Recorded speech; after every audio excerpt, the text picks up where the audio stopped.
Ah, j'ai oublié une source d'énergie, bien pour l'Alsace, la géothermie profonde. Vous savez, c'est faire un puits très profond d'environ 3000 mètres, d'injecter de l'eau, elle se chauffe parce que le sol, c'est plus chaud en bas, elle remonte, on fait du courant avec. Et ça marche. Il y a évidemment des nuisances, des risques et des dangers, mais qui n'ont pas. Alors, il faut fractionner, mais ils ont mis, mais c'est pas une fracturation chimique. C'est-à-dire, on envoie de l'eau sous pression.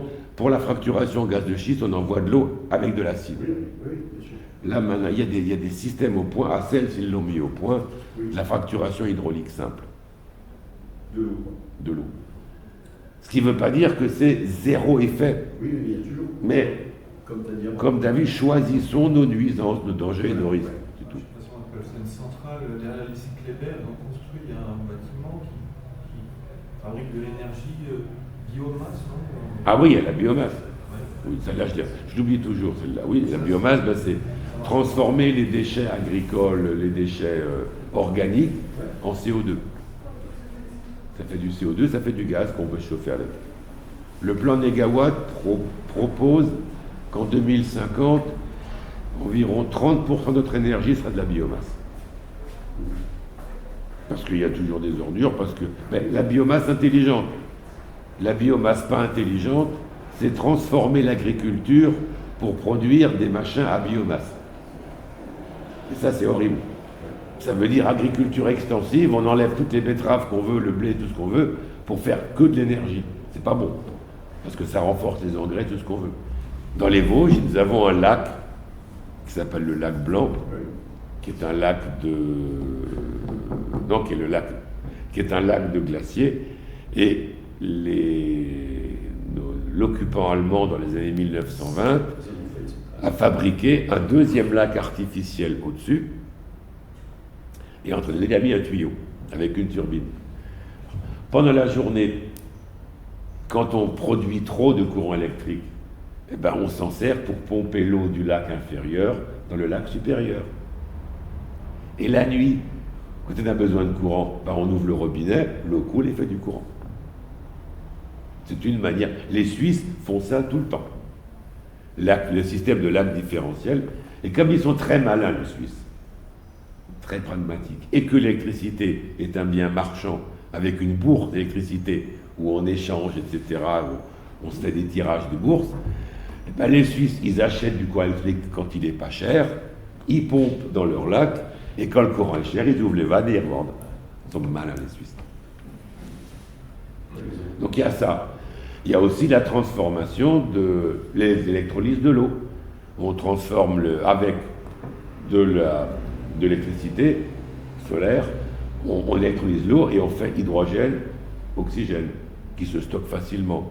Et après, quand on remet hydrogène et oxygène ensemble, ça fait du courant électrique. On appelle ça une pile à combustible, comme ça servait dans les vaisseaux spatiaux Apollo et compagnie dans les années 60 pour les Américains dans l'espace. Donc on sait faire. On peut aussi méthaniser avec l'électricité, aider à la méthanisation de la biomasse. Donc on peut faire plein de choses qui permettent de stocker l'électricité. Donc toutes les solutions existent. Et comme dit Jean-Luc, on n'est pas plus imbécile qu'on était il y a 50 ans.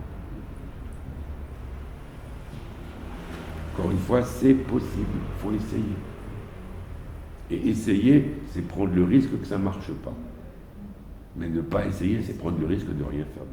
Mais moi, je suis toujours triste quand je vois toutes les solutions qu'on a et qu'il ne manque que le petit déclic. Tellement de petites entreprises. Vous avez bien vu qu'il y a une boîte française qui est en train de crever. Une petite boîte qui est en train de crever, qui a mis au point des vitres solaires. C'est des vitrages avec du silicium dedans, 2 fils électriques et ils font du courant électrique. Vous pouvez équiper vos vitres, votre maison de panneaux solaires et vous voyez à travers. Cette boîte est en train de crever. Et Jean-Luc y est allé au début de sa campagne pour dire, ben voilà exactement, dans le programme, c'est ce qu'il faut faire.